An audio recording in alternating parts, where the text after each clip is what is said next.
Yo, this is Rob himself, and you're listening to Turn Off the Century. I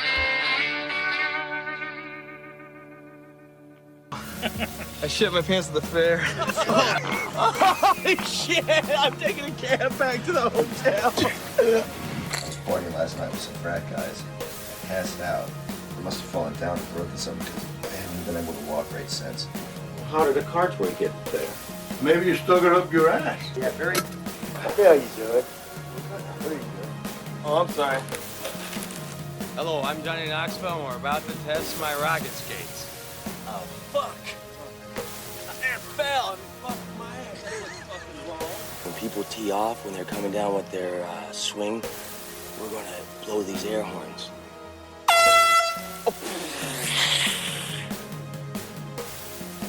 Yo, what's up? This is Bam Margera. I'm here with Deco and Phil, and we're gonna go fuck up Don Vito's car. And welcome to Turn Off the Century. And what's up? I'm Robbie, and I'm here with Hunter. Hey, how's it going? Oh, I'm here with Sauce. yeah, I'm here. You got loud and clear. Loud and clear, Skipper. I'm trying to kill the podcast now. Yeah, shit. Oh, how's it going, everybody? Hey, what's up? How's it going? We watched it. We watched Jackass the movie. Yes. So I'm trying to bring the Jackass energy. That's what I'm trying to bring here. Don't worry, you bring. I the want Jackass us to feel like energy we're every doing week. shopping carts or something. Fucking. This is what a good start. Yeah, this is probably. It's a strange feeling. Having my most recently edited episode was E2 Mama Tambien, and then we watched Jackass the movie. So, I think this is a high water mark for this. It's a watershed moment. I don't know when to use that term, and I've been looking for it. Here it is. Jackass the movie is the time. So this came out in 2002, and I don't know. I think do we even have a discussion, or do we just go yes, Jackass? Because I'm looking at how we try to pick a different genre for every episode, or definitely fake movies versus real movies, and I think this is the fakest realist movie we could have picked. An absolute lightning rod for the times, the turn of the century, if you will, and it is very much this movie. Oh yeah, I mean we absolutely have a discussion because this is like it's a watershed moment as Sauce. No, you had a obviously very popular genre of Jackass pretty much didn't invent necessarily, but kind of revolutionized with bringing paint upon themselves in the late 90s, and then it popularized it. Look, this movie came out in 2002, and then in 2000. America was ready to laugh, and then especially after 2001, America needed a laugh. Definitely.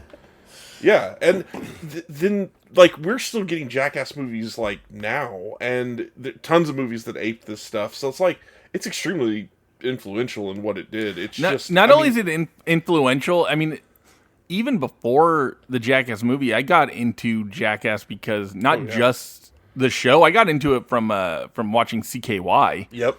I remember when I first my friend brought the first CKY over to my house, and we just fucking died. So laughing. for Gen Z and Gen Alpha, and especially Gen Beta, all our biggest demographics according to our metrics, I think you might have to explain what CKY is, let alone Jackass. CKY was known as Camp Kill Yourself.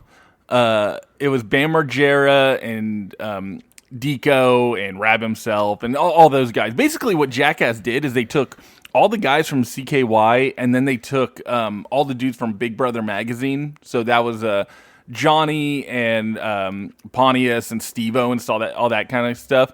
And they just took them both and combined them. Well, you both make pretty much the same stuff. So how about we put you together and make Jackass in an out attempt of it? to bring America the much needed crude laughter, and as the movie Idiocracy.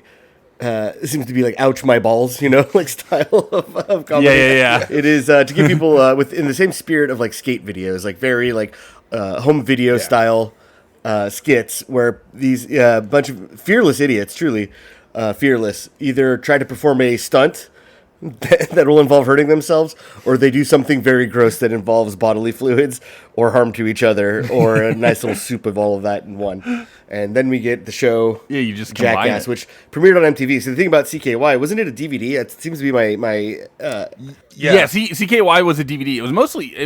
It was basically just Bam Margera making it, because I think I can't remember if this is all true, but I remember he had started doing stuff with I want to say Volcom or something like that, and they kind of did little skits in between there, and Bam just started making CKY, and he was friends with and that was the name of him and his brother's band CKY. Right. So he just is like took the name. It was his like, brother's but we band's also name. do skate videos to this music, and also just hurt each other. And Ben Margera, famed skateboarder, and honestly, like the dream of every teenage crazy. boy is to just be him. Oh yeah. He was king. I get to beat up my dad, skateboard all day, meet Tony Hawk, and make like music videos with my friends. Oh yeah, no, what a bad life. Yeah, he did. That's why it's weird when you see Bam now, and he's just a full blown alcoholic, and you're just like, oh man, he's trying to clean it up, man. He's getting there. He is trying to clean it up. He is Hunter, popping up more. famously never been seems friends like- with an addict before. Yeah, he's trying his best. Yeah, he's working. He's working at it. Sauce is not working at No. it. I'm still trying. I'm still trying to skate. Once I get good at that, then the videos, then we hurt each other, then the chicks. Sauce, I'll teach you how to do a kickflip. I can already kickflip. I can skate. Right. I can kickflip. Oh please. Oh, yeah. I was gonna say, if you could do a kickflip, you better text me a video right now of you doing one. I'll edit it in a video in this audio podcast. I'll edit the sound in of you doing a kickflip.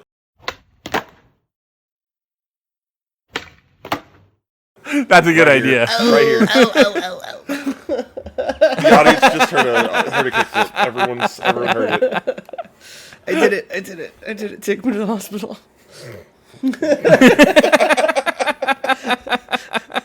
I am 40 years old. What's interesting about the Jackass movie too is also directed by Spike Jonze and Jeff Tremaine mainly.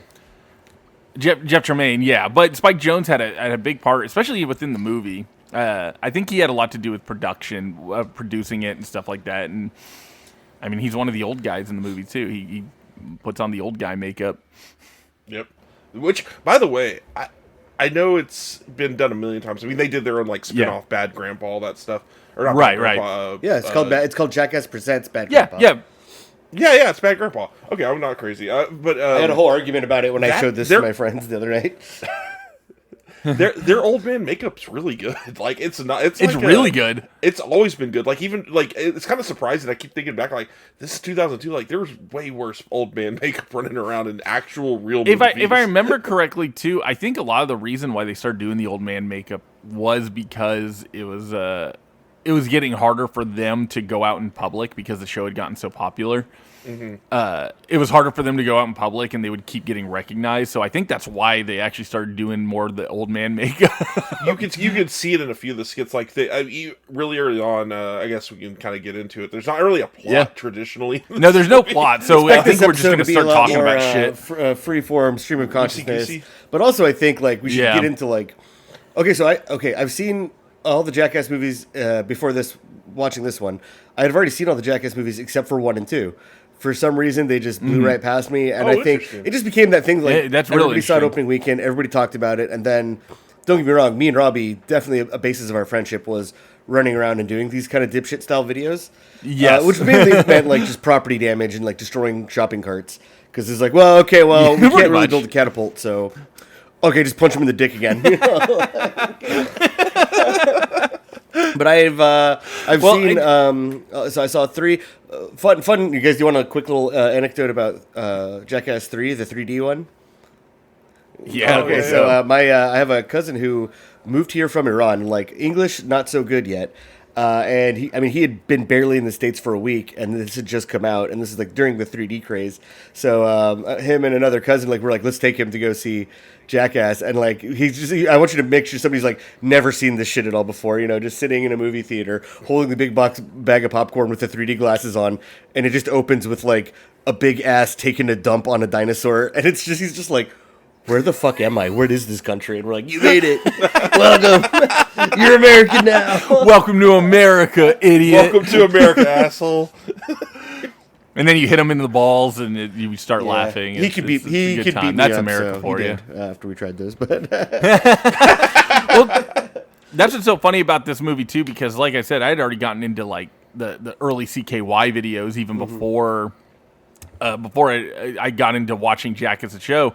So it's like it's crazy to me how long they were doing this stuff for. Because even like Johnny Knoxville and those guys, they got picked because they were doing Big Brother magazine, which was a skateboard magazine back in the day. so you have like the mean And, grossness, I think, from a lot of CKY. It wasn't necessarily impressive stunts. Whereas like Big Brother, like, I mean, Knoxville's claim to fame, right, was that he just let himself get shot.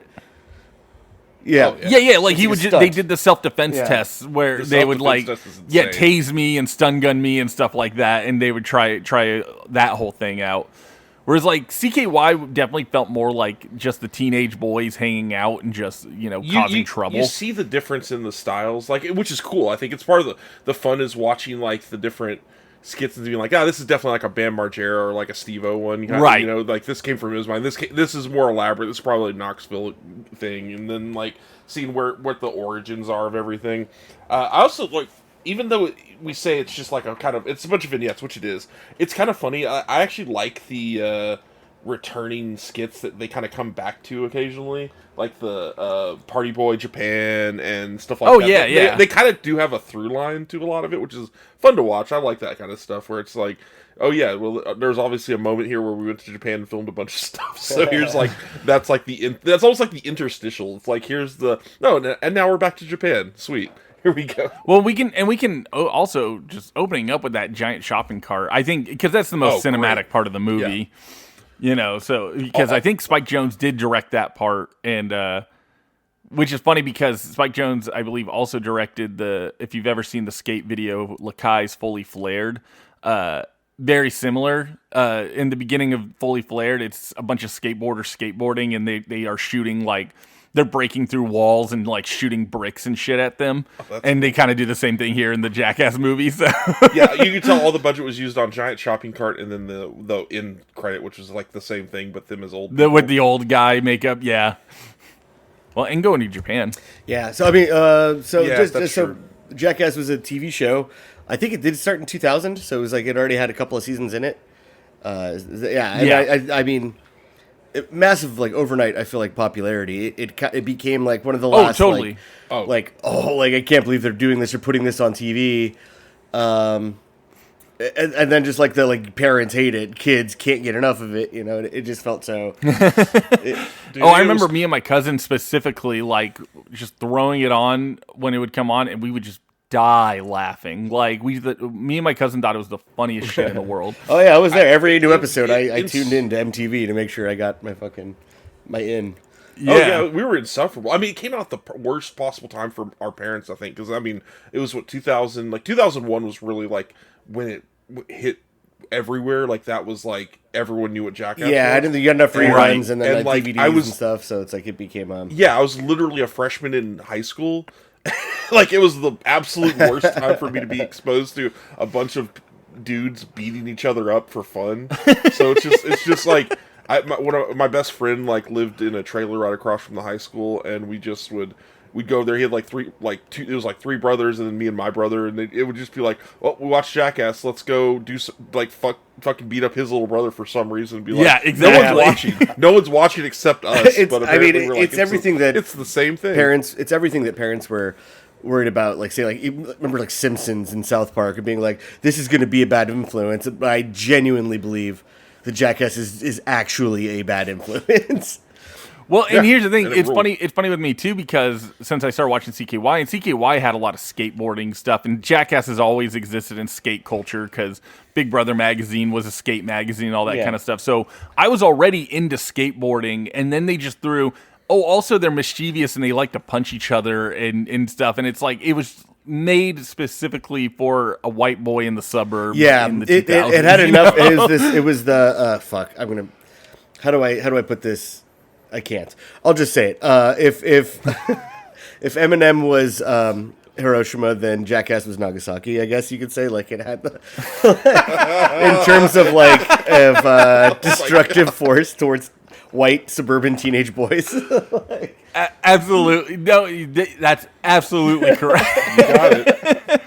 I, for some reason, can't argue with I'm sorry. Like, No, I, was I like, can't argue I with don't know that how at to all. say where I'm like, it was like the Oppenheimer moment of the what have I done? You know, like I've forever altered the brain chemistry of every white suburban boy, which who'd have thought they'd it's grow to just- voting age?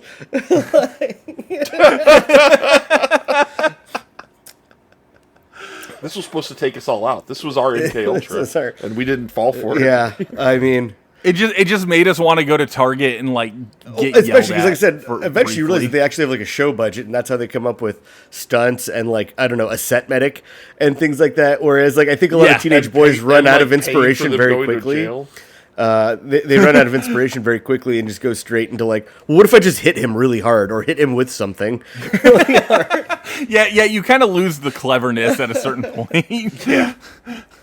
Kind of discounting the giant shopping cart and the end skit, since those are definitely like, that was a budget. Like, that was a huge thing. The rest of the movie is really, it's like you're watching 3 episodes of Jackass smashed together with some interstitials. Yeah, Definitely. yeah. It's and pretty much just the you're same not going to kinda get the concept. censors. You're not going to because still being on MTV, it felt like transgressive that they even had a show called Jackass. Like this, people forget. Like you really yeah. couldn't get away Yeah. with that much profanity on TV. But Oh, just yeah. the dude, budget. You couldn't say, like, Go ahead. The budget on the show was like censor bars and blurring out fucking genitals and fucking, yeah. I think people, well, no, seriously, people, like, kind of take for granted nowadays that, like, because you get like bitch on TV and you'll Yeah. hear actual stuff like said, like that was very, very uncommon. Like that was not something you could do on a network show, even on a cable show like MTV. Like it was Yeah. not something that was happening all the time. Well, That was it's interesting crazy. too. It's interesting too because the first season of Jackass, a lot of it is just they kind of just took stuff from the CKY videos and just threw those in there. I don't think like Knoxville and Bam and those guys were really interacting with each other up until about the second season. The first season was just kind of thrown together with already existing footage. Clip show, yeah. It was almost like like proof Yeah. of concept, kind of like strung together. And Yeah, exactly, I because, feel like, I'm that's thinking- what happens with this movie, and then eventually a few years later, it got Jackass #2, and I feel like because I was Yeah. having I did a backyard movie night. Like I brought a projector and a screen, and I threw this on for a motley of friends, most of which were like I hadn't seen it yet, but I am very familiar with Jackass. I also brought like a couple people who like I have a Gen Z friend as well as some millennial friends who were like they all like everyone was like regaling with like, do you remember the first time you saw this shit? And you were like, what the fuck? This is wild. But it was told to me that Jackass 1 is basically like Hunter put it, like it's like 3 episodes thrown together. It's like, well, what if we just take 3 episodes, don't censor them? But I guess #2 is where they go like this one is much more like stunt oriented and less gross out. So they go like Yes, Yeah. it's less gross out. It's less just like the first one feels a lot more like dudes just kind of hanging out and coming up with little ideas, and the second one feels a lot more thought out. I guess is a way to put it. Yeah, because you could feel like, again, the Japanese interstitial type stuff. You could feel like that could have been like, oh, we were planning to do something with this. Let's put it in the movie. Well, Hunter, do you know Like, why? that was probably going to be? Do you know why there's so many scenes set in Japan? Because I don't know the reasoning behind it other than they went to Japan. Well, I'm sure that played into it, but apparently in Japan there's no anti-public filming laws. Like you can't be like sued for like using someone's likeness. Like, and it's like when I used to film in New York, we used to have to put out giant sandwich boards saying like, once you cross this line, you waive all rights. But you also have to sign releases for people, you know. So especially if they're like, we're gonna go like kind of hard on these pranks. One, not as recognizable, so people will be definitely caught off guard. But two, like they didn't have to sign releases for anybody, any Japanese citizens who were in this movie. I was going to mention one of the things with the Japanese segments that I was kind of curious about. I wonder how like easier it was for them to do, not from like the law standpoint, but from the fact that Japan already has such weird like TV shows and reality shows that they do, like game shows and shit like that. I wonder how many of them are like, is this part of something that's already happening here? Yeah. And it's like, no, Right. Chris Pontius is just like dancing in front of you for some reason. This is not a part of a game show. I'm so sorry. You're not going to win anything from this. Should we start from like Yeah, the let's do first it. one? Then we'll go because we had to look up what the actual order was. Because Yeah, I mean, we took notes, but this is going to be about as loose as possible. Like I could. Well, because they're coming at you too fast. I wanted to talk about it because it's the rent-a-car crash Yes, up derby dude, one, and Yes. I think it's so funny, and it's such a funny way to actually start the movie off of just like because it's so calm, especially like Johnny Knoxville just going in and renting the car, and it's so normal, and then for him then just immediately bashing the car up to get it ready for the derby is so fucking funny. It's one of those things too that also has is- altered my brain chemistry where I feel like every time I've rented a car, I've been like, can I get the Jackass insurance? Like, what if I just have a fucking night? Like, can I just get the Jackass insurance where I just completely demolish it and have it dropped off for you? It's also like this is a movie budget. We're gonna rent a car and do this with it. Like this is something maybe you wouldn't have gotten on a TV show version. It's a great way to start it out, and it's the. I also like that Johnny almost dies in that. Yeah. When the car tire almost goes through the windshield and I've never just seen smashes someone his get head. that fucked up in a like demolition derbies are one of the like I feel like as a kid you got to see them on TV occasionally, and I've never felt like anyone was ever in danger except of course Johnny Knoxville doing the one time he does a demolition derby. He forgot to reinforce the windshield. He says that. Oh yeah. Oh, we forgot to reinforce this, and then yeah, of course he goes to try to return the car. I loved him trying to return the car. And That's I such loved a him good. just Like, I love the like. I've had that audacity returning something at like Walmart or Target too. You know, where I'm like, nope, and Yeah. that's for you. You go ahead and take that back. I know Costco's got to. I mean, that's yours. It's yours. I've also stumbled down that rabbit hole of people returning shit to Costco because they're like literally everything is returnable except for PlayStation games. You gotta help me out with this, right? You're gonna help me out with this. I mean, I can't cover this. Well, and then him making a run for it and pulling out the inflatable dolls and like it's just it's so funny, and I feel like that's such a great way to actually start the movie. Like obviously you have the big intro and everything, but like to actually open it with something that which it's kind of a slow burn of their like of the how whole chaotic thing. they're about to It get. kind of takes its time a little bit. Yeah, it kind of takes its time. So it's interesting that that's the one they start with. Yeah, skate bowling, muscle simulator are pretty basic. I mean, it's literally like exactly what it sounds Okay, like. well, I was gonna mention I've done muscle you stimulator mentioned- in real life.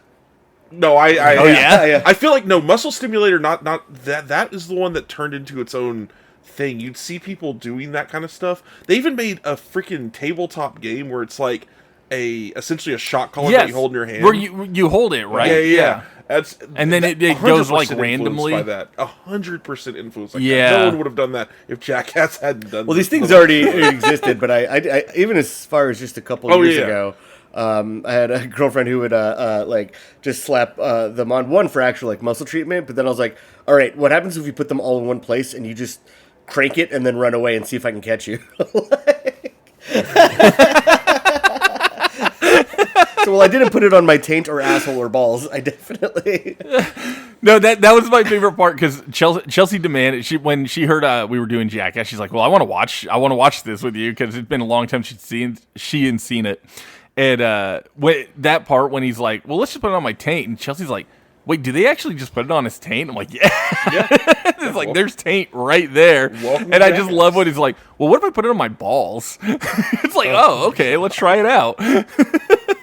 Did you? But yeah, that's Which we learned the Jackass movies. It's all about experimentation. It's all about learning. I these think things about most of the ourselves time the kind of the charm of the show more than anything is that I don't think they know whether the stunts or skits will work at all. They just do it anyways, and you can tell in some of them. But well, it's friends getting drunk and hanging out and just going, "What if we did this?" and then just dying laughing because even when it's not as it starts not being as exciting, then they find out ways they can just fuck with each other. Precisely. So then it becomes instead of me just putting it on my chest, I'm just gonna throw it on my friend's face as he's looking at me, and we're gonna crank it up. I think that stuff always ends up working. It's always very funny. oddly enough. And skate bowling is skate bowling. I mean, it's what you expect. It's just throwing guys into bowling pins. You did mention, Sauce mentioned the fact that people started recognizing them. That was the one where you noticed it the most. They start skateboarding, and like you can see the younger people know exactly who these guys are and exactly what's happening. Yeah. They're 100%. They're like, oh, this is awesome. Which is kind of it doesn't take you out of it, but it is very much like you makes you very aware that Jackass is actually a thing. It's when they interact with like anyone older than the age of 30 that they essentially have an audience that they can. Well, work on. I think that's why in Jackass 2 it becomes more stunt orientated too, because it's like it was too hard to just go out in public and do kind of stunts and stuff like that because everybody knew who they were at this point, you know. You can't, and I think by 2. Johnny Knoxville was in movies and stuff. They were starting to reach peak saturation, and so it's like you almost feel like they need to deliver that much higher. Like Fatty Fall Down is just whatever, but Golf Cart Antics. That's one. Fatty Fall Down is whatever. How dare you? I love Fatty Fall Down. So I did want to make a Fatty Fall Down comment because I think that is one of the more cinematic ones. I know that sounds weird, but it's like it's weird. It's like it's kind of like that stock, because they do a couple of them like that. Oh, sorry, shit. I had to go look. I literally had to like tab over and be like, which one does Fatty Fall Down again? Like, no, that's okay. That one's almost like a Buster Keaton. It's such a no. That's literally what I said to Chelsea when they do that with the bench. Yeah, and I went, that's just a real life Buster Keaton bit. Like, it's great. And he gets up and his ass is out, and it's like it is barely a Jackass skit. It is like honestly just on the fringe, but it's just such a funny little like, oh, this is perfect. I love this. It's true like silent film era. Well, cinema. also the guy who's getting quote unquote pranked in the video too is like, it's so funny. It's just this elderly man dressed very dapper with an easel, ready to go to like the park and really paint. weird. And he's completely unaware that he got caught up in he just had to look at this guy's big stinky ass. Going back to before we continue, like parents' appraisal of it at the time. Like I remember I was showing to my parents, I'm like, you guys have to watch this honestly, because like we grew up, America's Funniest Home Videos, where it's honestly the same fucking thing, just with less like feces. Oh yeah. And I remember my mom. I don't know what one you're watching. My mom being absolutely like it's blasphemous to her, but also that same concern of like, fuck, don't tell me you're into this shit, because now I have to worry about you doing this shit. Whereas my dad was like, especially stuff like Fatty Fall Down, my dad being like, that is so in his wheelhouse of humor of just fat guys hurting themselves. No, it's funny because my mom actually loved Jackass. My mom loved watching it. She would watch it with me and my cousin because I think it works because the guys are genuinely like very charming and funny, you know. I don't think it would work if they were unpleasant to watch. Like, they are very charming and funny, and they have little quips. Because I've always said, the thing that really makes Jackass work, it isn't even the stunts half the time. It's them talking about the stunts afterwards. Yeah, it's the friendship and stuff. They're interesting people. They're funny themselves. I think they're a bunch of jerks, but all right. I think they're a bunch of jerks. No, they are a bunch of jerks, for sure. I mean, they are a bunch of jerks, but they're not funny. They're charming jerks. Damn it. They're all cute boys. They're all making each other laugh by doing stupid shit, and I think it also works that they put themselves in these situations and put themselves in the danger. They don't. Yeah, nobody else really seems to get hurt in their pursuit of hurting themselves for other people's enjoyment. Yeah, but they have no problem hurting each other. That is the thing. When we say they put themselves, they collectively put all of themselves at risk, like they at all times. Like Golf Cart Antics is literally next, and like it's. The guy who gets hurt the most has no agency other than the fact that he has chosen to put himself at risk. Yeah, Golf Cart Antics, like, it's got some of my as the GIF was popularized in internet culture at the time. Like, that's one of the most like viewed GIFs I've ever seen. Is the one tank out for the golf carts. You know, in the skit they get a bunch of golf carts and essentially pull the rent-a-car crash-up derby. But with golf carts, which is just way less safety, way less harnesses, and way more. Well, you see how often they almost die in those golf carts. Yeah. It's great. Like the fact that it only happened, like the fact that they had only one like massive accident at the very end of whatever they filmed is insane. Because there's so many spots where it's just like, oh yeah, they could have just died there. They could have just killed themselves there. Then the one spot where they flipped the car, it's just like that should have killed someone. It's incredible. Well, also one of the few sketches too of Brandon of Deco being in there. I'm a big Brandon DiCamillo guy. Yeah. Oh yeah, like, He was it's pretty always much in fun. The beginning. cameos He was are in, fun like, too, and you're three like, of oh them. shit, here's just like other skaters. Well, so the thing with Deco, because Deco was always in the CKY videos, and he would show up in Jackass too, but apparently he was just afraid of. He didn't really want to travel ever, and he didn't want to fly anywhere. Like I think he was afraid of flying, so he just had no interest in going elsewhere with the Jackass crew. So I think the only times you ever really saw him was when they were in just Westchester or whatever with Bam. But he was always great because he had the best the prank phone call from CKY. The line me and my friends would quote all the time. Oh, He told my wife some things about fucking I still on her birthday. I still quote that to her this birthday. day. Anytime somebody says something where they're like apologizing, like, "Oh, I didn't mean to be rude," I go like, "Why would you say that? Why would you say that on my birthday?" And they're like, watching their face immediately go white, where they're like, "It's your birthday, and I was rude to you." And I'm like, it's not left my lexicon in the 2+ decades. Same here. I'll always. Why did you say that to my wife? Somebody called up here and said, "Fuck you." I love that it's not some like horrible insulting thing. It's just you called my house and said "fuck Just you" fuck you. to my wife on her birthday. On her birthday. Shit, that's such a good one. I think that's CKY2K. That was Oh, okay. that's such a classic. So I mean, I don't know. So sorry, Hunter might be throwing curveballs. Are you particularly attached to Party Yeah, you're Boy, throwing Party Boy curveballs? Japan? Because I feel like it's some of these are straight up 25 seconds, and you just move on. You're Yeah, like, I mean, okay. they're. I've pretty much said already. Like we talked about the fact that was the one that made me think about Japanese game shows and stuff like that. Just because the way they react, they're very like, we do not know how to handle the situation, but we also don't necessarily know if someone's filming something. And Yeah, this is something right. I should. But also, I gotta am gonna be on imagine TV? this is like good? first time, last time.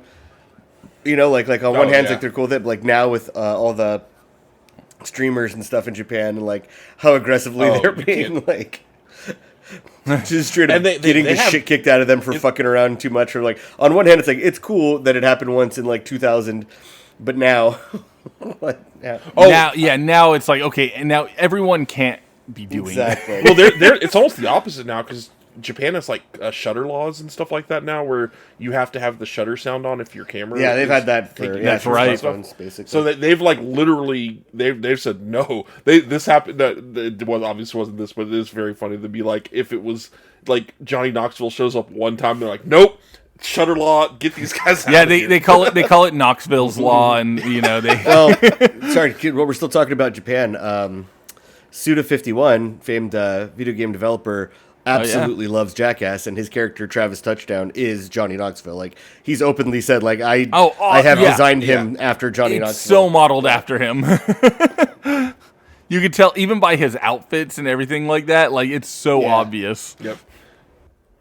Yeah, Better because then looking. after Party Boy Japan, it's Board Break, which I like you say. Some of them were like 25 seconds long, but I love Board Break. I love Wee Man. Yes. Any of the little Wee Man interstitials are very funny to me because it's just him walking up and headbutting a board and it It's not just failing, breaking. just is failing. so funny. It's great. It's that's another one that feels very like it's just vaudevillain almost. It's just sitting there, just bam, and then moving on. It's, yeah, and it's, we're moving on. set up punchline like just instantly. Just, Exactly. That's It's all you awesome. need. I love that alligator nipple bite and alligator tightrope are considered separate skins. Like it's just so funny to be like alligator. Yeah, the nipple bite is significantly different than alligator tightrope. Alligator Tightrope is wild, Yeah. man. Because that, I mean, I don't know if did you guys ever watch Wild Boys? oh yeah. A bit. I was definitely. They into were it, my but I don't least. think I They were watched my all least of it. favorite of like the Jackass spinoffs or whatever. But I I would lo- catch I it love and every time Pontius. be like, my only thing is like, sorry. At the time, I'm like, man, this shit is just actually so gay. Like it's so much like just trying to like. I mean, well, that's what I love about Jackass. Jackass was truly yeah. like, at this time, it was like the gayest thing on TV. Yeah, I just think And this is when like Bravo was around. I just I wasn't a big fan of it only because I'm like, man, I really just don't want to look at. It's one thing to show guy ass, it's another thing to show guy ass, and then also like getting humped by an elephant or like taking a dump outside. Or I'm like, I don't know, man. Like, Yeah, I think it was more of a content thing with me. Like I liked Pontius and those guys, but like it was just a bit it's Jackass, over the but let's top fuck for with what I was animals. into. Yes. Yeah, that's great. I kind of felt awesome. at a certain point when Pontius is messing with animals, you kind of just feel bad for the animals, man.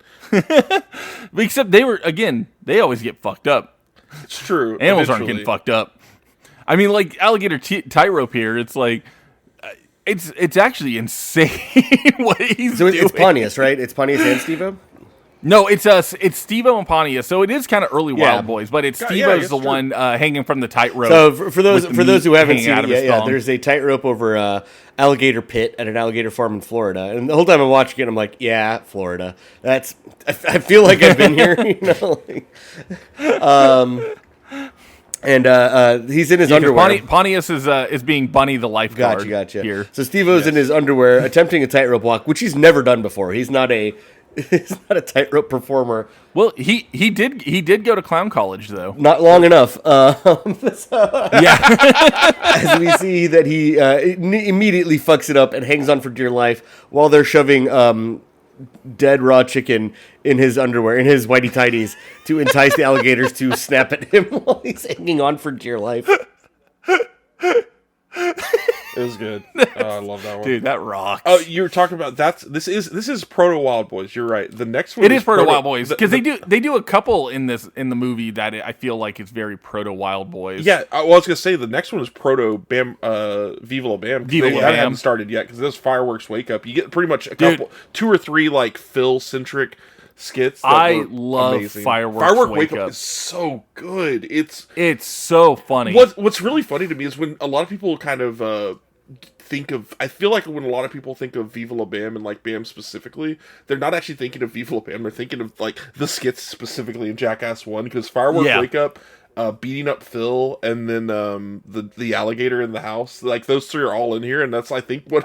When I think of Bam Margera doing stuff, it's pretty much beating up Phil and firework wake up. Yeah. Like those. Well, I also that you really Terrifying see, his mom, like too. how kind Phil and Ape are. Oh yeah. Like the kindest parents of all time. With the worst son. With the worst son. The reactions of having like essentially your home exploded by your child is I gotta go to work in the morning, man. Oh, come on, Bam. I gotta go work in the Bam, I got work in the Bam, morning. come on, I gotta wake up at 5. Bam, you messed up my car. And I mean, gotta go But work then you also see, and something I think that's been pointed out before too, when the fireworks are going off, Phil immediately covers April. He loves his damn wife. He immediately takes Oh, yeah. cover over her. All-time wife guy. And I thought that was so sweet. But I do love after the bedroom wake up, I do love Phil going to the car and it's several hours later and then just he lights off more In the fireworks. car. I In the see, car. That goes to show that I think Bam has the fucking instincts to know that like it was funny the first time, but immediately again. Yes. Oh yeah. It adds Just such a perfect it's like- I would just be fucked forever, like never knowing when he's just gonna do it again. How am I supposed to go to work now, Bam? It's like it's Almost so fell off the car, good. broke my damn ankle.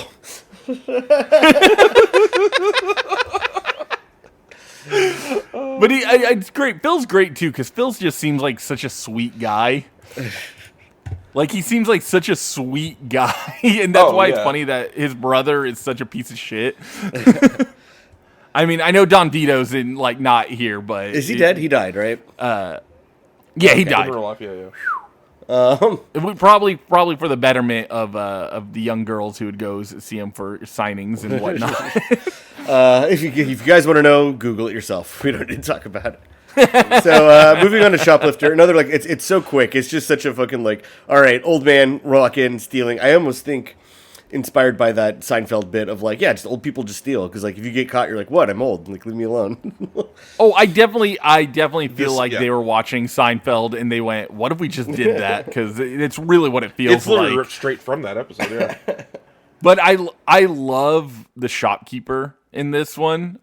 There's 2 guys I love. I love the shopkeeper and I love the employee because you watch the employee, like, first he doesn't know what's going on, but then he keeps stealing stuff, and you just watch the employee just start laughing. Yeah, the employee's in on it at a certain point. It's like, let's see what happens. He's like, I just want to see what's going on. And the shopkeep just coming up to him and just getting so mad. And it's like, you want to mess with me? I'm an old man. It's like, I don't care if you're an old man. Give me that. Just take it out of your pocket. Don't do it. And then also him trying to steal the little pig from out front is so funny. Yeah. Get out of here. That's how you know he's a true performer. He never gave up. No. I think the next one maybe there's one that is really hard for me to watch coming up later, but this may be number 2 for me, just from there's a lot. I love this one. There's a lot that love happens hardware in hardware store crap. It is in and of itself, and hardware store crap has its own. Like, it has a full plot line compared to the entire movie. It is a movie within the movie. It's a movie in itself. It is because you get the beginning part of him taking the laxatives to make sure he can even do it in the first place. Yeah. And then it's so brutal, man. And then I they're love fucking with them trying so to much in the car. Well, they're trying to scare him, and he's just telling them calmly, like, look, man, you're gonna kill the bit. Like, I can't. He is worried from like a production standpoint. He's like, I've only got so much shit in me. Don't fuck this up, man. If you fuck this up, and then of course he it's not enough. shits his It's not enough that he takes a shit. He has to have like the biggest shit humanly possible, and like diarrhea style. And man, fuck, what does this podcast become? I'm using words that are not in the Bible. It's God, man.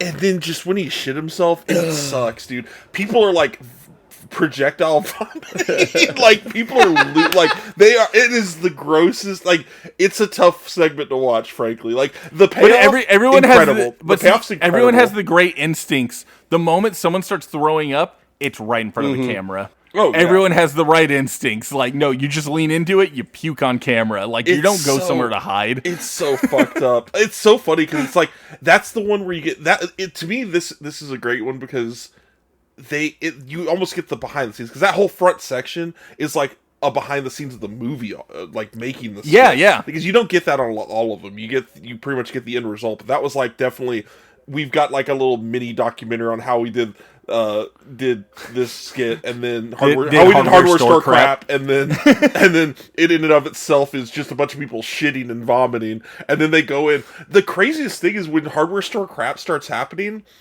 that's the one no one responds to. Like, people are just like walking around while a dude is shitting in front of them, and like, I'm like, what? Well, to be fair, he is the vulnerable one there. You know, like, what's he gonna do? Fight you? But it's just so. It's insane, like, that no one responds to him taking the world's biggest shit, because they show it. It's just it's huge. I really just hope that they did go in afterwards and just buy the toilet and go, hey, don't worry about it. Don't worry about it. We'll get Don't rid ask of questions. Like, I'm sorry. Don't worry. We got it. God damn.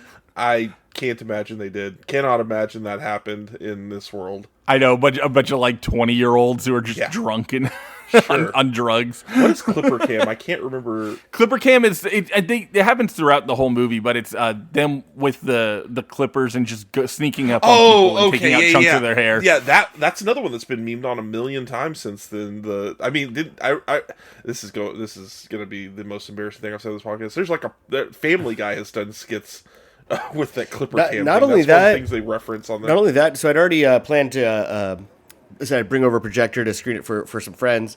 I had a dream just before putting it on that they had done this to me because I showed them the movie. And I remember being so incensed in the dream that I was like, we're not only no longer friends, like, I'm coming after you now. Like, I'm straight up like, oh my God. Well, the best one at the Clipper Cam is when they do it to Wee Man, because they get him the first time and they're like, they didn't get him that bad. And he's like, okay. And they're like, hold on, let me check. And he holds him down, and then they do it even more on him. And you can see it in Wee Man's face where he goes like, I'm stupid. Why did I fall for that idiot. one? That was the perfect. That was on me. That is such a your friend's moment where you're like, what did I think was going to happen if they really gave a shit about what my hair looked like? Yeah, because the first one he gets mad and he goes to punch, and then then that second one, you could see it in his eyes. He's just like, all right, well that was my Fool me I'm once, stupid shame one on me. Fool me twice, I'm a fucking idiot. We get into Mousetraps. Mousetraps is great. Oh my god, dude, Mousetraps is awesome. Bungee Wedgie, those two back to back are pretty solid. Honestly, this little section is like really, really crazy because this is like Bungee Wedgie. It's what it sounds like. But Bungee Wedgie works because it really doesn't work. But what's making it fun is that you're watching like them trying to figure out the logistics. Yeah, it's another one where it's almost behind the scenes, but not exactly. But it's like working out a stunt versus doing a skit almost. Like because it's like even when Rab jumps off and hits and the wedgie hits and everything like that, it doesn't really give him a wedgie. It just flips him upside down. Yeah, it just fucks him up. It is true. Yeah, it's actually Bungee Wedgie isn't exactly what it sounds like. It's an attempt to sound like it sounds like. It's an attempt because it is a funny idea. That's definitely an idea before the night before where you're all drinking and throwing out ideas that you go, yes, absolutely, and then you go, wait, how do we fucking do this? It kind of sounds like it's kind of interesting that they even included it, considering how it ends up. Almost, I think their reactions are just them just rolling on the floor, laughing so hard. I think that's what makes Jackass work is that they are always the butt of the joke. And you get to see you their still want to be them and be friends with them, even though it's like I don't want that to happen to me, but.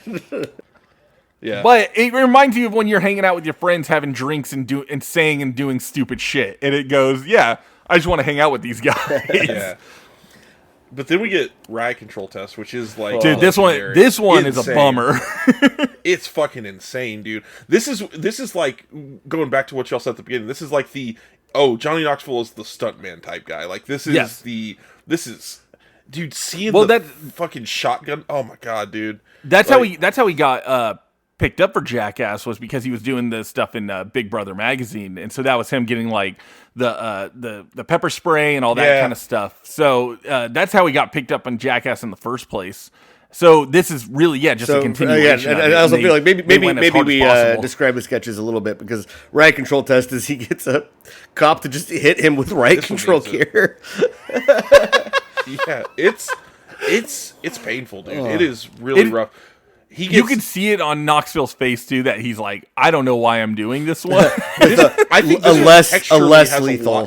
That's what they describe it as. Less lethal. Yeah, that's what the cop says. It's such a well made like sketch, like as far as how they filmed it, because it's like he is legitimately concerned the whole time. It's not funny. It's not like he is not laughing. He does not laugh once. He is just going. He's concerned. Like the most real. Most real concern you've seen, and every time they go to this cop for any reassurance that it's not gonna like kill him, he's like, I cannot guarantee that your friend won't die. Like he just like he will not guarantee to them that this will not be the worst thing he's ever had in his life. And they show him like he's like every time they're cutting to him talking about how much it hurts, it shows him shooting through a target with the non-lethal like ammo, and it's and like you just see the worry in Knoxville's face. Yeah. it's just so fucking it's just and that's the best part is when they actually shoot Knoxville with it and nobody laughed. No, there was nothing. They were all concerned. Like that was they're all looking like, oh no. And they're like, oh no. I mean, oh god. They're all happy they didn't have to do it. I mean, even like I said, I'm watching like it's not necessarily a bit for laughs. I am going like like it's almost there to torture the audience just as well. You know, it absolutely is. Well, because then after it shows him a couple days later, and he shows the bruise on his stomach. Oh and it's my god, gnarly, dude. Man! And he's like, I can't. It hurts to pee. Like it's just like whoa. Yeah, dude. He said going from a prone to like standing position is a nightmare. Oh no. And it's like, just think about that. You're like sitting on the couch and all you want to do is get up and you're like, oh yeah, I got hit in the belly with fucking riot gear. Yeah. Which I gotta say, brutal. This is how I make my living. Here's how it almost perfectly works as some form of propaganda though. It's like we watch it for entertainment and not like, oh yeah, they definitely like dumped that shit on protesters, by the way. That shit that like fucked him up for a while, you know? It's like, oh yeah, absolutely. By the way, they employ that on you if you have any fucking opinions, by the way. Yeah, I was thinking about that too because I'm like, yo, this is like a thing we use on people. Yeah. like this is fucked up, right? Jesus Christ. So Right, But then there's Big Cone. I love the Big Cone. Big Cone's one of my favorites. That was the most, honestly, that's the most Japanese skit they did in the Japan section. Yeah, I'd probably it's say like, so. Not only is like, it a that very could Japanese, not only is it very Japanese, it also, again, I feel like a lot of when they kind of go for the more lighthearted, it does almost go into like silent film territory. This is another little silent film skit. And also, you needed it after Riot Control Test. Like it was. Yes, absolutely. You're You needed feeling that thing to bad break for it up. everybody, so you need V-Man just blocking an escalate. nice little palate cleanser, yeah. Yeah, it was nice. And I like that one. I like Wee Man just running around. I like him. My favorite part is when Wee Man blocks the escalator. Yeah. And in the most Japanese fashion of all time, instead of people like pushing it or getting mad, they just politely walk around it. It's like, oh, There's yeah, a this very is annoying, but- relatable thing no matter what country you're from where you're like, I have to get to work. It's just like, I don't have time for this bullshit. Yeah, exactly. I don't have time for this. I have to go. But again, I feel like if he would have done that in America, it would take 2 seconds for someone to just shove it and push him over Oh, yeah. and go, fuck off. Japan, they just go, it's fine. I'll just go around. Don't worry. You're like, Well, oh, none of okay. us have guns, It's so very I guess nothing Japan. can be done. Might as well just accept it. So Yeah, because then we no get into breaks, no and this is the breaks. part. Then yeah, like Spike Jones is doing this part as Yeah. an old man makeup in a motorized scooter going downhill. It looks like it's downtown LA to me, or like It does look like downtown yeah. So LA. they're just no brakes, just letting it careen off course. Which is again, it's fun as that cameo one is- from like Spike Jones of all people. That one has my one of my favorite lines in the movie too, of when the guy goes and saves him, whatever, and he just goes, "Yeah, can you push me back up? I want to do it again." Yeah. I just thought that was so funny. So it's like, I'm going on a ride. Let's do it. Ass kicked by girl. This is a one of my classic. favorites. This favorites. is in my top 3 at least of the skits in this. Yeah, absolutely. Also, very good that I did not watch this as a teenage boy because I already would have like awoken something I already in you. have an affinity for muscle women, and this would have like cemented it at a too early an age. I think. You'd be ready to go get your ass beat by some I'm women. not saying I I'm not love into it. the- I'm just saying I'm into it. I love the arc of this one because it starts off where he's like, I mean, it's obviously he's like, I'm gonna get my ass kicked, but you kind of tell he's not taking it super I don't think seriously to a degree. I don't think he like, realized how serious of a fighter. Yeah, and That's so it's the best part It's is Ryan he- Dunn, and he fights. Yes. he Ryan fights a professional Japanese female kickboxer, Kumagai Naoko, and she just absolutely like not even like doesn't even get a single like hit in. She just absolutely demolishes him from the and Well, kickboxer you can too. see a part- not just boxing, kickboxing. You can see a part in it too where you can see when they ring the bell and he starts going up to her, like you can see he's like kind of having fun, and then when she lays in the That's- first real strike, you can see his instincts like kick in, and he goes, He went for "Oh, it. I actually have to fight back." Yeah, that's the arc. I love that because he's not taking it seriously. He's kind of goofing around. He's like, I'm gonna get my ass kicked. It's gonna be fine. And then Yeah. he gets that But first then he's hit, like, and "Oh, it's wait, suddenly she's a real fighter." No, everybody's fucking around till you get kicked in the fucking face, and he's like, I'm in trouble, dude. And it's so fun and that he she's so, like- instinctually starts fighting back. It's so fun too that she's so I- demure and like polite about the whole thing too. Like she's not like this like Yes. roided out person. She's like, no, I came here to fucking kick ass, dude. So yeah, as somebody who did this around high school age, my friend had a neighbor who was kind of like a bully type guy, but he was a boxer, and he was like, oh, we're like boxing in the front yard. You guys want to come? And our one friend had just had wisdom teeth taken out. He's like, I'll watch. I'll hold the camera and watch. And then, we sparred a couple times. I'm like, all right, like, no, I can't fight you. Like, you actually have boxing training. I can't fight you. And he's like, okay, well then don't be a bitch. Why don't you just fight my sister then? And I'm like, okay, man, like whatever. Like, me and her are about the same height. So I'm like, that's, fuck it. Weight class. Let's go. Unawares that he also trained her how to box. And I got my ass. I remember hearing Sauce, bob and weave. You're not bobbing. You're not weaving. And I got, much like this scene, I got my ass absolutely obliterated by a girl, I believe like a high school sophomore, who at least, I mean, God bless her, she had the best training I've ever seen. Those were That's silver awesome. bullet fists, dude. Hell yeah. Dude, girls punch harder than you realize. Oh, I realized. He got it. Oh, I learned. He got the memo. Yeah. Oh man, that's a good As one. kicked by a girl rocks. And Tropical, back in tropical high school, pole vaulting I rocks. was tropical pole vault. No, I'm joking. Tropical pole vaulting next. That was a good segment. Him doing it over the volleyball net with the volleyball players going. Was That so one, good. that one's very funny. I also like when he just goes through the when he goes through the table with Yeah. like food all over it. I just think it looked good when it happened. I'm gonna be real with you. I don't even recall this Class. one at all. I don't recall. This is the one where Steve-O was just in like the beach resort or whatever, and he was just pole vaulting. Yeah, he would just And, pole vault at random spots. He was like wearing a Olympic gear and just like pole vaulting off of a dock or like he wasn't wearing the over- Yeah. slingshot bikini for men. No, not this one, not this one. But then there was the part because at the end of this sketch, that's when they're trying to convince him to go into that swamp water. Oh god. Oh, And yeah. he's just like, it's so gross. Like you see him immediately land and just start closing his mouth and just Yep. like, no. And rightfully so. It would look disgusting. Oh god. What was shopping cart attack? This one was. I'm trying to figure that one out too. Shopping What is shopping cart attack? I think it's. was that when they were I doing? think it's promises made, promises delivered. It's probably. yeah. I mean, yeah, right. It is what it says. It is. I can't remember, man. I'm trying to remember it though. That was the one where they were jousting with the carts. Might have been. That might have been it. I don't see shopping cart joust on here, so I'm assuming that's what that is actually. Yeah, that's all I right. can think of. Night right. Pandas is great. That one's cute. That's just them running around Pandas in panda Japan. costumes. It's Yeah. very cute. Fun stuff, yeah. Rocket Skates is good. Rocket Skates that was rocks. Rocket Skates is another one that's similar to what's it? The wedgie one from earlier, where you kind of get The bungee behind the wedgie. scenes a little bit. Yeah. Where you see him try to like make the thing, and it's like, we're just gonna put more rockets on it.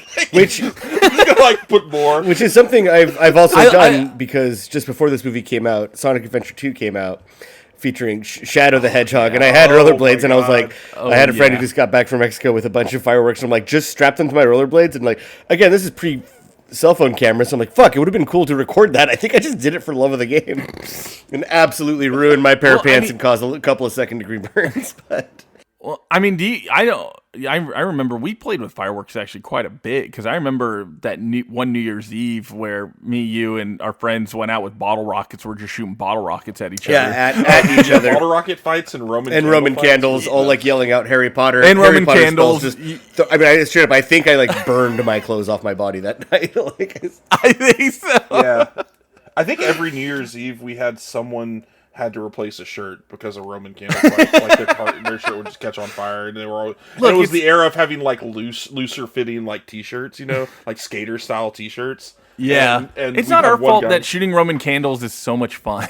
Yeah, they would. Why, they're cool. Like why? Yeah, give me a handheld candle, like a handheld cannon, please. I get to pretend I'm a wizard and I'm just shooting magic at my friends.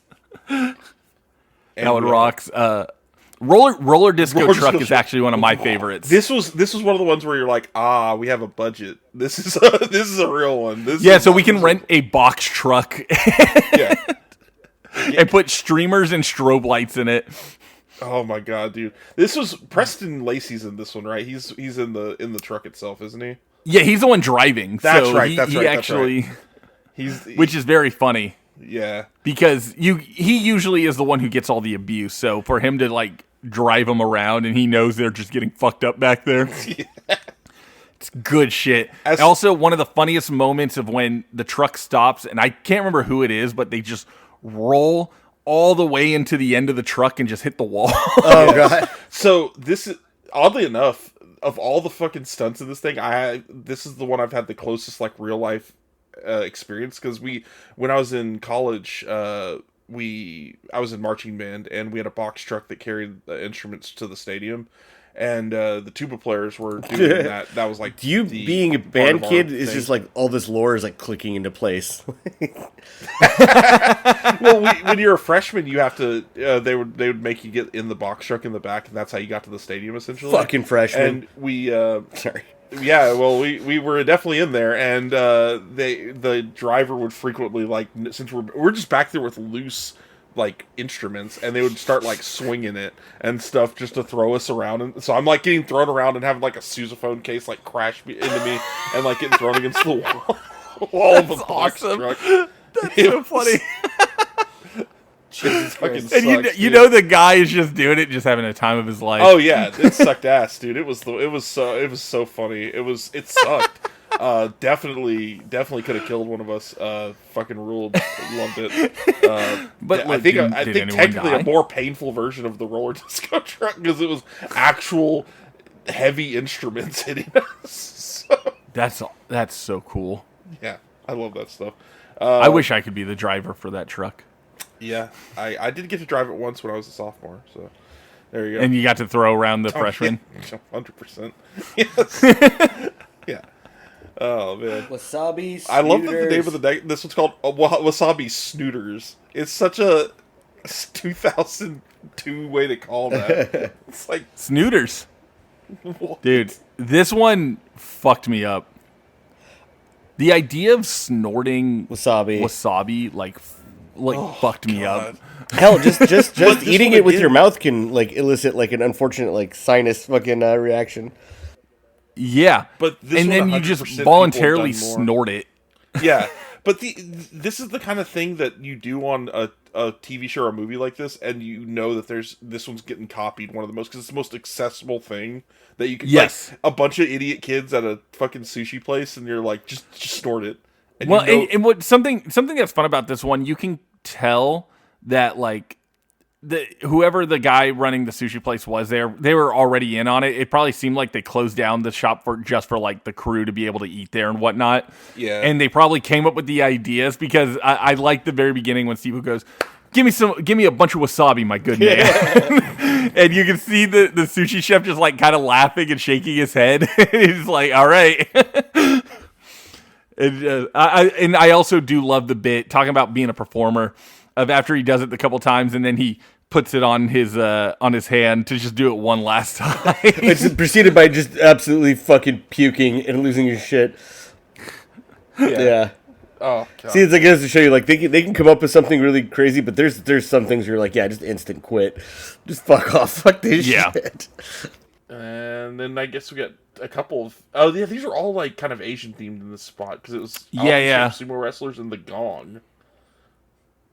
Back to The gong I remember really liking because that you can tell they thought it was funny at the beginning and the strangers really weren't reacting much to it. But then the guy who had the bell, they just ripped his underwear off. So he had to be naked. Yeah. Simple, just simple stuff. Simple and easy. Sick of the Fan. What is that one? Ooh, that's a good one. I don't know. I forgot that. There's a couple in here that I just can't recall off the top of my head. Yeah. Same here. April's Alligator, fuck it, skip it. April's Alligator. That one's fun because it is the only time apparently ever on camera, even with Jackass and Viva La Bam, that April Margera, Bam's mother, has ever sworn on camera, like ever used any profanity. Oh, I never even thought about that. That is, Yeah, that's why Bam says at the beginning, he's like, by the end of this, I will get my mom to say fuck. dude.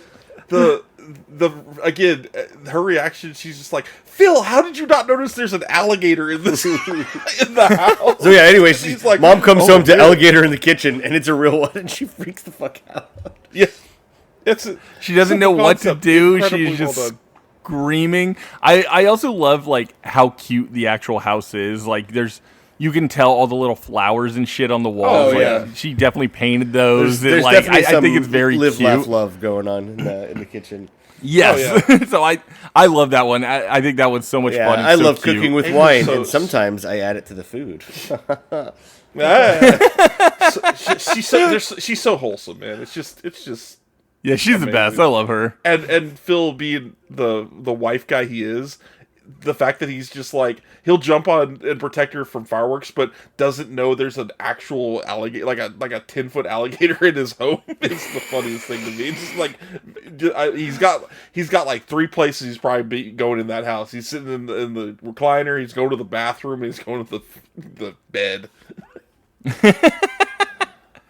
Let's see here. We got Wheat Clippers, Which is the that was one we were already talking about. That one, Clipper attack, yeah. The handrail.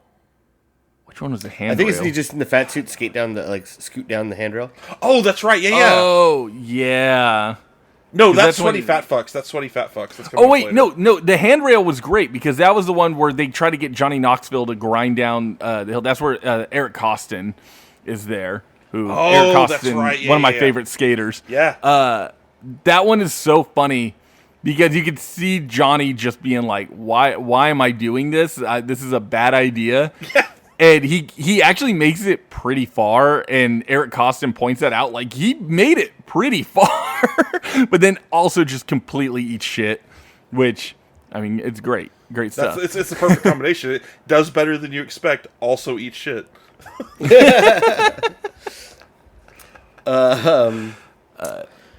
Jacuzzi.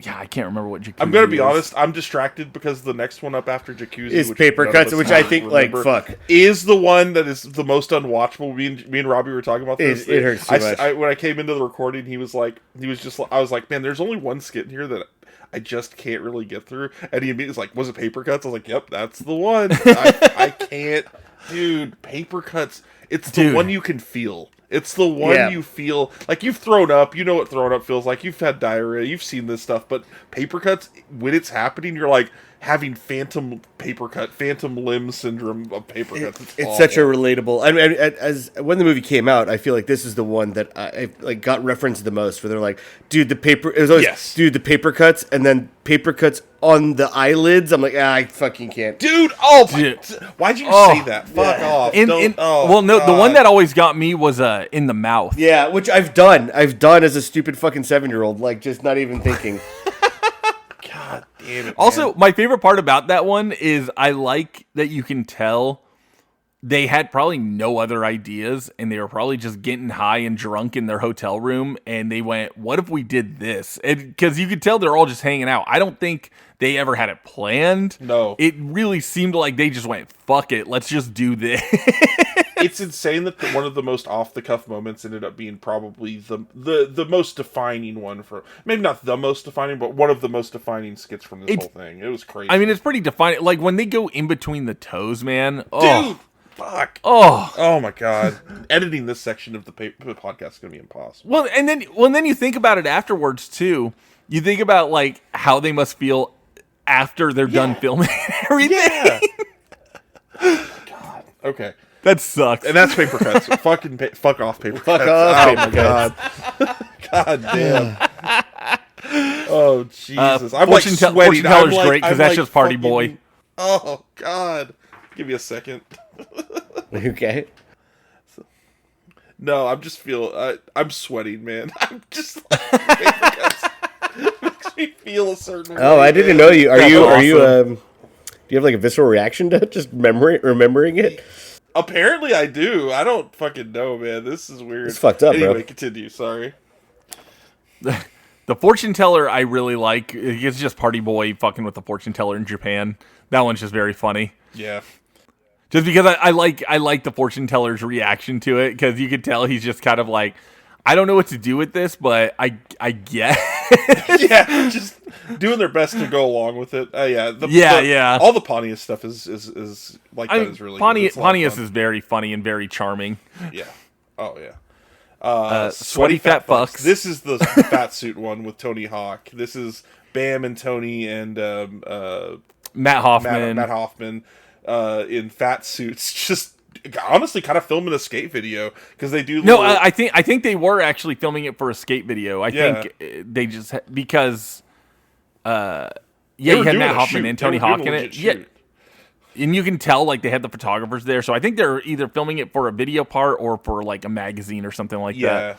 Yeah. It's Bam takes some pretty fucking bad falls. It's pretty great.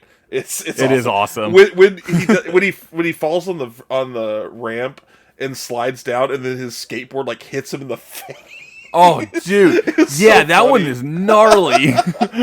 It's so fucking funny. Oh, man. Grandpa workout. That's a good one. That's what it's him. I think the woman is real. He's Knoxville's in like the old man outfit. I don't know if the woman is real or there's like an old The woman there. is real. Yes. Okay. And Wait, there's a real woman in this movie? There's one, and she's elderly. Nice. Yeah. I've had older. And there's one there's also one, and she's a kickboxer, and that's it. Yeah, there is a kickboxing woman as well. Two. But he's like doing curls with like just the bar and like 5-pound weights. And that guy, it's so fun when there's like an earnest person in the skit who's like trying to help. There's like an elderly woman who's like not helping, but there's this guy who's like a young gym guy who comes over and he's legitimately like, "Hey man, you need a spot? You need help?" He's like, No, I got it. And he's just does the one curl, falls and almost dies from it, and then just eats absolute shit.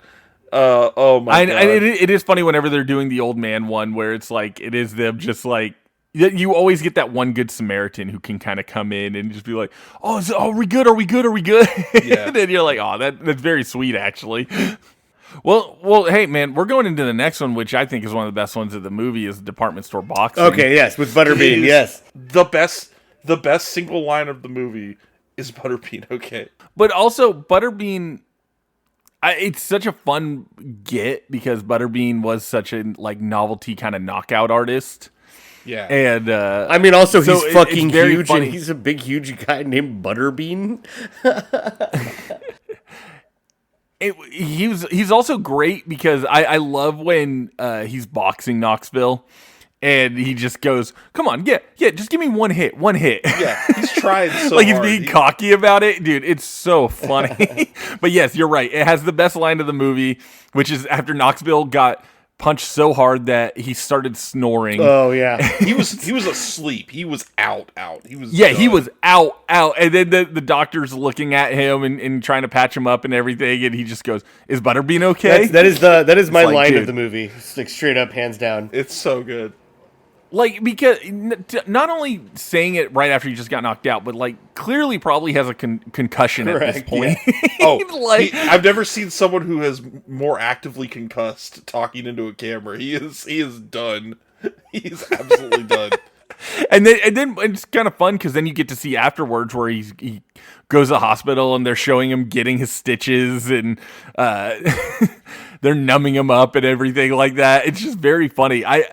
That's something I appreciate about the Jackass movies is I do like when they break it up every once in a while, and it's like it's not just sketch after sketch after sketch. It's like, hey, we'll send him to let's see what happens when we go to the hospital. Let's see, these kind of like little in between it's kind of like the ones things. that have the behind the scenes stuff that's going on. It's really interesting to watch. I actually agree with you on that. It's a lot of fun.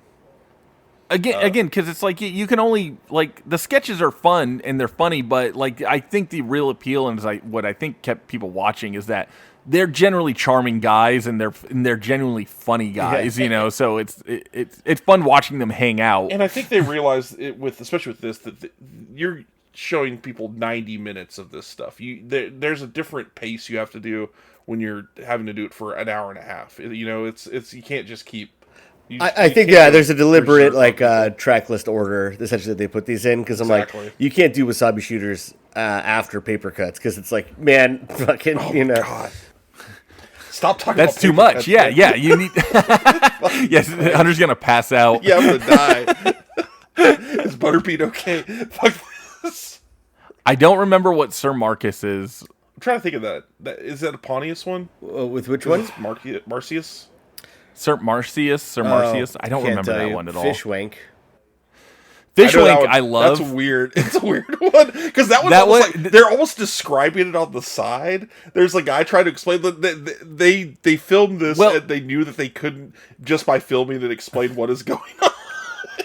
Well, the funniest part is the wildlife guy who was telling them about because what it is Pontius and Steve-O, and there's that fish that when it gets scared and it shoots out these white threads. It comes, yeah. And basically. Yeah, and so when my favorite part is the guy, the expert. He goes, "Well, I made the mistake of telling them what happens when they get scared, and so now they're going down there." And I'm just like, and immediately it's like, "Well, we got to jerk it off and put it in our underwear." It's like, it's the most. Oh, I shouldn't have told these children. Yeah, exactly.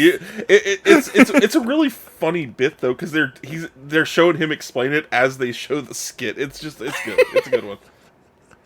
Yeah, and then whale shark gummer. That one is just wild to me. Because like when they go in the cage, whale right? shark. It's Yeah. no, it's when they're in the water and they're just going into the whale. They're interacting with the whale shark, but the whale shark these were have both very in the ocean, tiny that's little right, yeah. teeth. Ah, Yeah, the whale shark have really little teeth, so it's not like they're gonna get bit. But the whale shark is fucking huge. Steve-O almost gets his whole leg swallowed at one point by those things. It's just crazy to see. And again, like kind of proto Wild Boys of just like going around This fucking was with like nature. the Wild Boys segment. You're right. This is like we had our proto Bam. This is the proto Wild Boys section. Yeah. Yeah. Tidal Wave I love. It's very short and I love that one. That's where Johnny Knoxville is just standing there and they have that tidal wave machine and the water just knocks him over and then he disappears. Yeah. Where he's like, he's gonna drown. He's going to. Yeah. The next two, back tattoo and off-road tattoo, very funny. Dude, back tattoo is so... They give essentially just... Back tattoo is just showing off Steve-O's the worst tattoo you could have ever get, which is just... of himself. okay. Higher back tattoo Honestly, though, the him. quality though of the tattoo work is It's a good very tattoo. impressive. It's a well done tattoo. Yeah. It looks... It's not one of those ones that, like, you try to make a guy's portrait and it looks bad. It looks exactly like him. It's got a great pose. It's frenetic, but it's just yourself saying I'm the fucking best or whatever it is. It says, yeah, dude, I rock. Yeah. That's right. Yeah, dude, I rock. Just the worst. And then you get directly into off-road tattoo where Henry Rollins. It's exactly what you think. It's giving an off-road tattoo while you're doing essentially like Baja Buggy. like rally racing, All with basically. Henry Rollins. Yeah, dude, there's the amount of bumps that had to have fucking hurt so God, yeah. badly. Was the tattoo just like a smiley face as well? Like, is that what he was going for? It was Like, a smiley just face, the yeah. simplest gestures. It's just like no fucking way. But it probably makes for a fun tattoo to explain to people. Yeah. Like this fucked up smiley face. Like, it's probably a pretty fun one to explain. And now Steve-O has even more fucked up tattoos. True. I don't know if you've seen one of his new tattoos, but he's got like a dick on his face. Yeah, What? I've seen him on some interviews. He's got some pretty bad Yeah, tattoos. He's got face tats now? He's got some wild ones now. He's Yeah, sober. What's the fuck? Oh, whatever. dude, I think he might be worse as a sober guy. It's impossible to believe. I think he needs to get drunk again. No, God, we are not calling for that on this. I think that's what we need. Steve-O, you're doing it. You're doing it right, man. We believe in you. Get another dick merry-go-round is fun. That's where they just drive the truck and they just yeah. drive with the merry-go-round and they spin around in circles and all that. That one's fun. Yeah, simple fun. Ass Rockets is classic. Ass Rockets is Absolute great. classic. You were talking about Roman candle fights earlier and bottle rocket. Yeah, fights. see, again, there's always the like, this is take the fight fun out. because it's dumb, and then there's what makes them special, and I think is their claim to fame is the fact that they're like, no, they'll take it to that next level, which is put fireworks in your butt Yes. and attach them to your ping pong. And that's it. Well, They just do it over and that's over. my favorite. That's my favorite part is that they start shooting it first and shooting at it, and then they're like, well, what if I shot it out of my ass? And then he shoots it out of his ass, and then he goes, well, what if we attached it to his dick and then shot it out of my ass while we Yes. attached to his dick? And this is not gay. None of this is gay. This is It's normal perfect guy logic. stuff. It's perfect boy Guys logic being in the guys. way that like girls will never understand. Oh yeah, I did actually when to talk about how different our experiences were.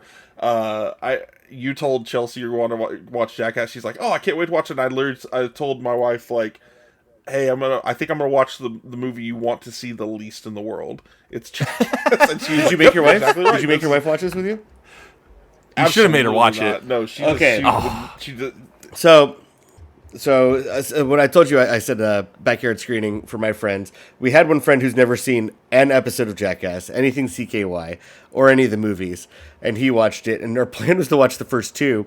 At the end of the first one, like he straight up was like cut the power. He's like, get the fuck out of my house.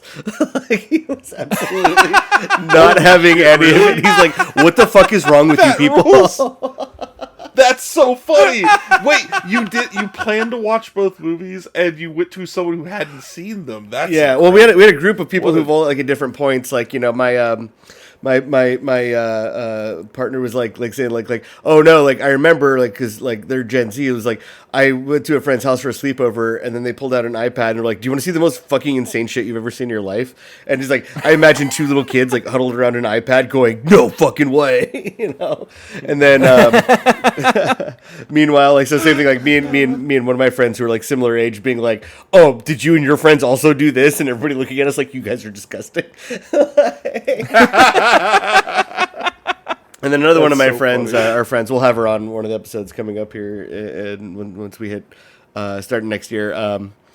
She was like, she's just like a treasure trove of information because like I believe her dad like knew a good handful of these people too. So it's like, oh, okay, cool. Here's where a lot of like the trivia and stuff comes from because I haven't been able to find any like retrospectives on this one. Granted, I did it like last minute, like I do all my homework assignments, but at the same time, we're just gonna go off the cuff on like, well, were you a dumb teenage boy at some point? And during those years, did you see this?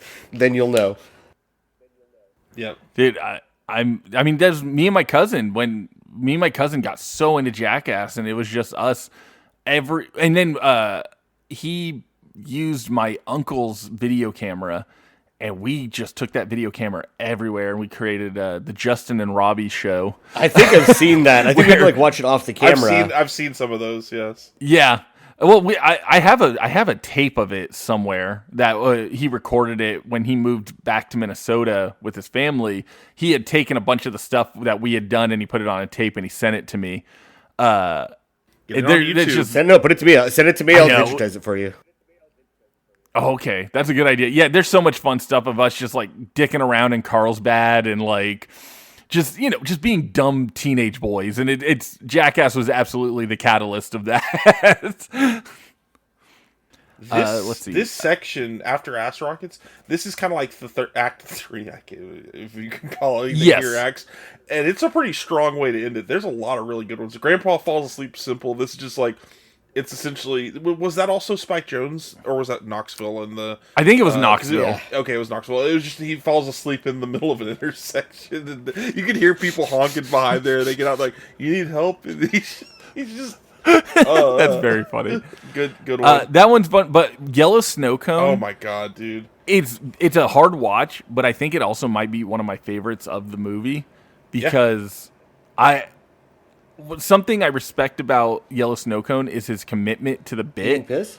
And being a performer as he's eating a piss-covered snow cone. You were talking about like skits that felt like they were just dicking around and then they came up with it on the spot and just went and filmed it. This is one that feels a lot like that. You see him like walk out of the house and he's like, yeah, we're gonna do Yellow Snow Cone.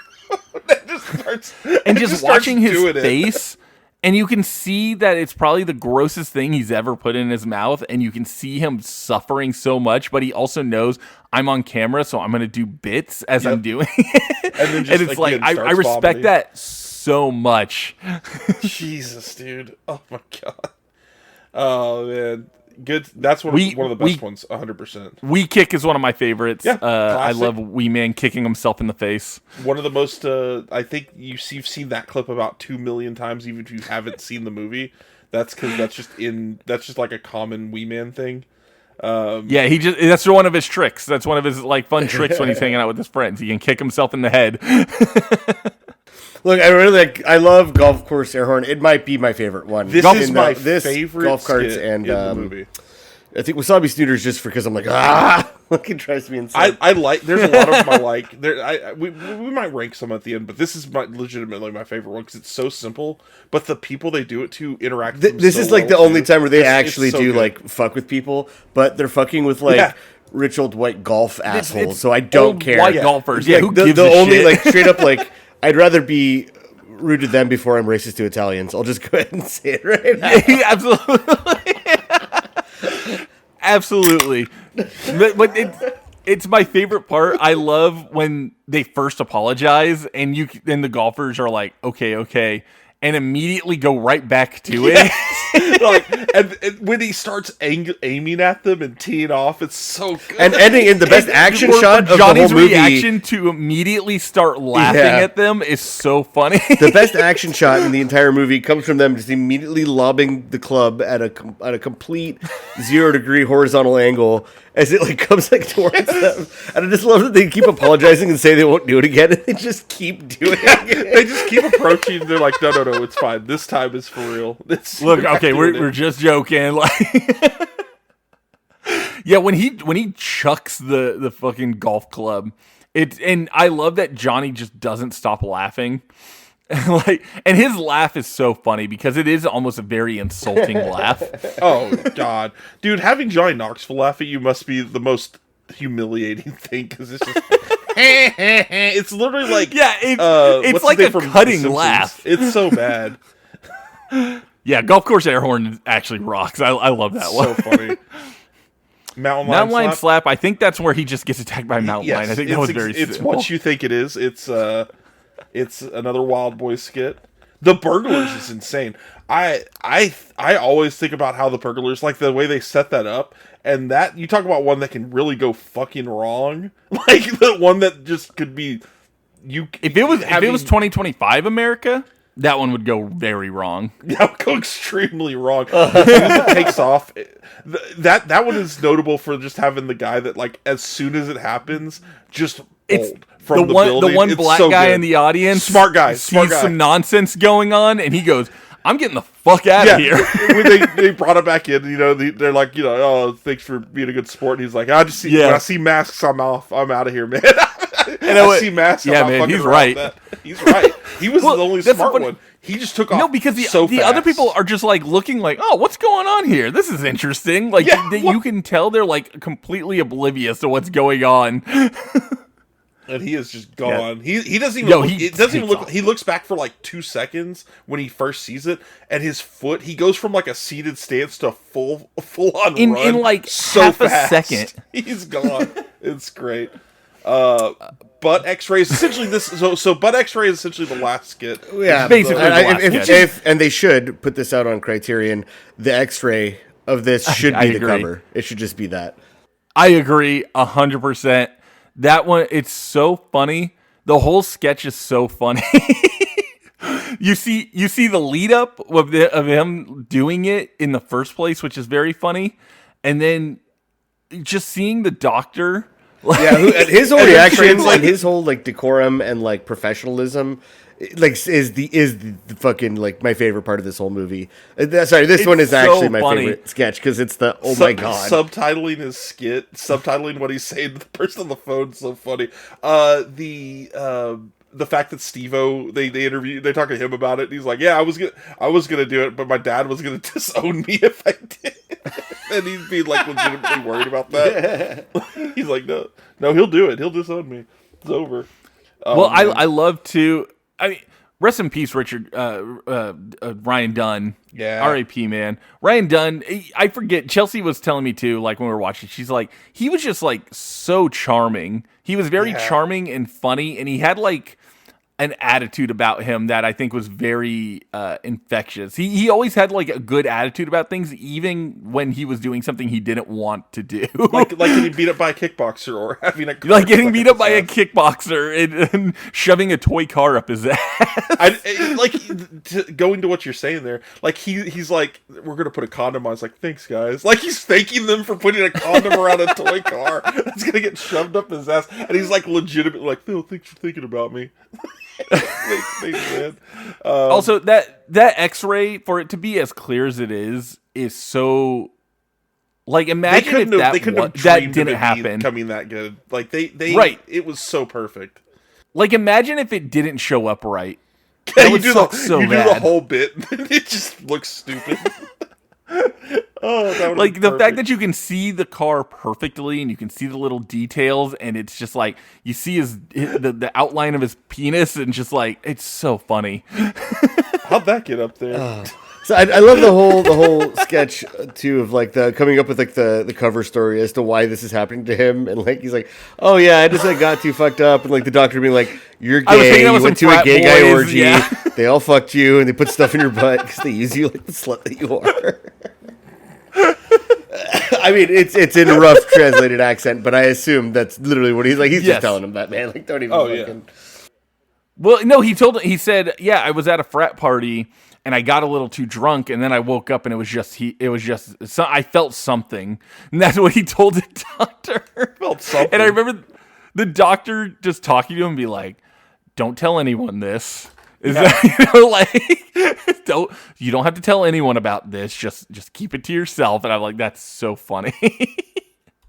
Oh man, and yeah, that's pretty much it. You pretty much get you get the credit sequence in Son of Jackass, which is the bookend other Spike Jones segment where they're all in old costumes. Before they go into Son of Jackass, you get Rip Taylor at the end. Oh, that's true. You get the Rip Taylor segment. That I guess he's the one who. Oh wait, shit, fuck the burglars. He says like.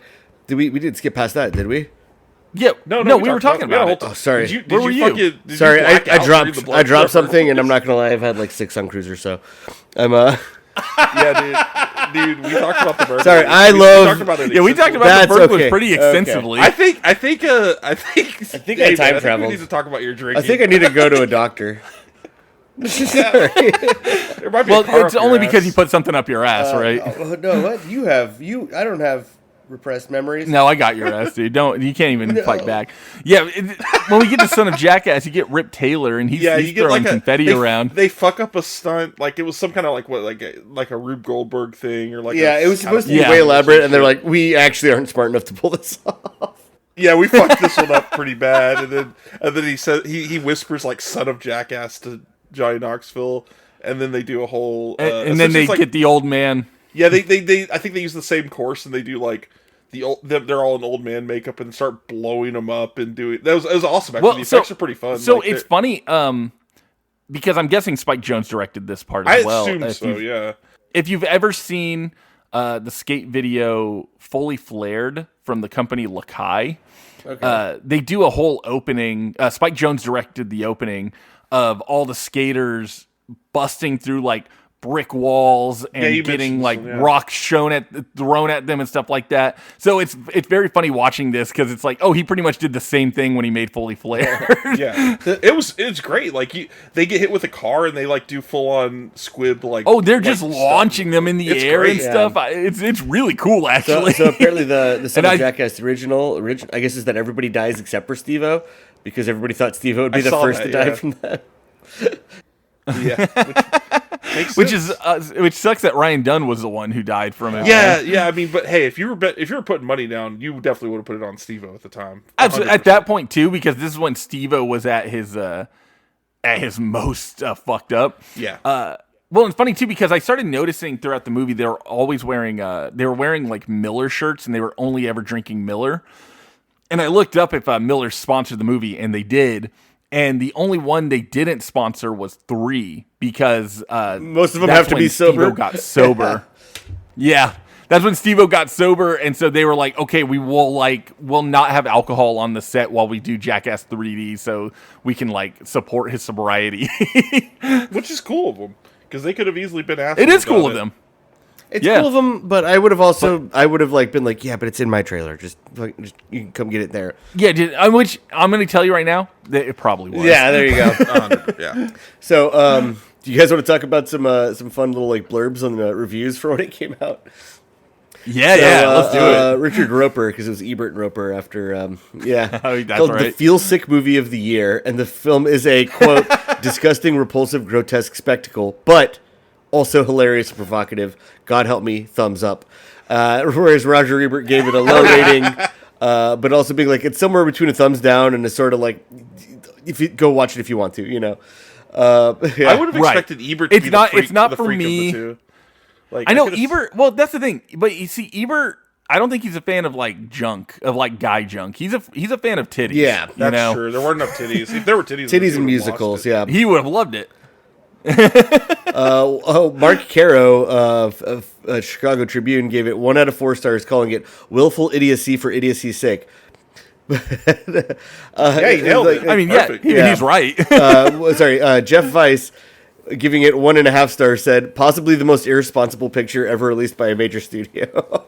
Also true. Yeah, these are all fine. Okay. I mean, that's not No wrong. lies so far, frankly. I just don't understand the star ratings, but they are. I mean, assume that they're all pretty low because it's kind of like fun about it. The one thing I like about this, and then here like one more just to say, like Entertainment Weekly said, like provokes suspense halfway between comedy and horror. I don't know if I enjoyed myself, but I couldn't wait to see what I would be appalled by next. Which is, I think, the best way That's to a really maybe good fucking review. describe it. That's like, awesome. That's Yeah, really I that love would make me actually. interested in seeing. If I had no idea what like Jackass was and I read that review, I'd go, all right, well, I'm going to check that out. Like, Yeah, I have dude, about I as didn't much know what was respect for it happening. as I did Blair Witch, where I'm like, for something made for no money at all, and at least had like everybody convinced that it was real in some sense or had some veracity to it. Where it's just, this is just like, Yeah. it's like you don't have to get it, especially if you're like, if say we were our age now, back when it came out, we would probably be like, one, very funny, but two, like, wait, I'm sorry, what? It's a bunch of guys hitting each other in the dicks with like slingshots and shit. And you're like, yes, and you have to watch it. I'd be like, I get it. I get it more than I get streamers. You know what I'm saying? But Yeah. Absolutely. Absolutely. I get it more than I get because again, like we were talking about earlier in it, and I brought it up a couple times, but again, I think a big appeal of Jackass, of CKY, at the end of the day, is the camaraderie and the friendship. Almost more so than the stunts. It's fun watching them hang out with each other because it reminds me of when me and my friends are hanging out and talking shit and, you know, just being dumbasses. Yeah, a lot of my favorite stuff is like when you see them, like the skits where you see the making of, and you just gotta see the people trying to set this shit up, and it's just a bunch of guys hanging out and chilling out. Like, it's awesome. I still remember I think it was like a video game magazine, but they also reviewed. They also reviewed movies, but I just remember their blurb for it was like, I think they gave it like 2.5 stars or whatever, but it just said "jerks on film," and I'm like, yes, that's how I. Well, I also, because I remember I saw this movie in theaters when it came out, because I was a big Jackass fan, so I remember seeing it in theaters, and half the fun of this movie is watching it with a group of people, it's watching everybody because squirm. You get to see her. Yeah, hearing everyone die of laughter and then going, oh no, like when something else is happening. Like, it's just so much fun to be in that big area with everyone. And you leave the theater and everyone has this almost sense of like relief that it's over. And you don't get that with a lot of movies.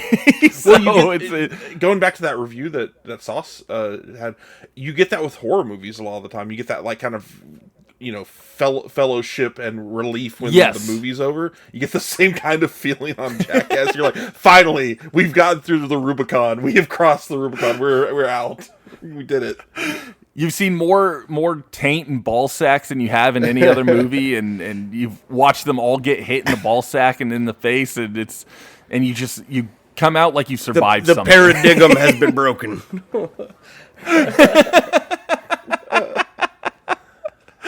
In that movie, in the movies, bring people together. I don't give a shit. And sorry, one more. Even your friend kicking one you more, out. Famous reviewer, Armand White, said, "Best documentary, Jackass, far and away." Stamp of approval. That's all I need to fucking see in here. Yeah, all you need is Armand White, and you got it, man. We got to get Armand White on the show. I think, especially now that he's a reviewer for the National Review. Is he really? Yeah. I think he just put out a review for One Battle After Another, and he did not like it. Let's just say that. No, I like his mind. I think he deserves his spot and deserves to definitely. He is something. He at least has a point of view. Yeah. So, you know what? I'll give him credit. I don't even for know. that. I don't know how genuine it is, but I don't care. I'm like, somebody should be doing that. Going, no, fuck you. Pixar sucks. Put on Man of Steel. And I agree with him.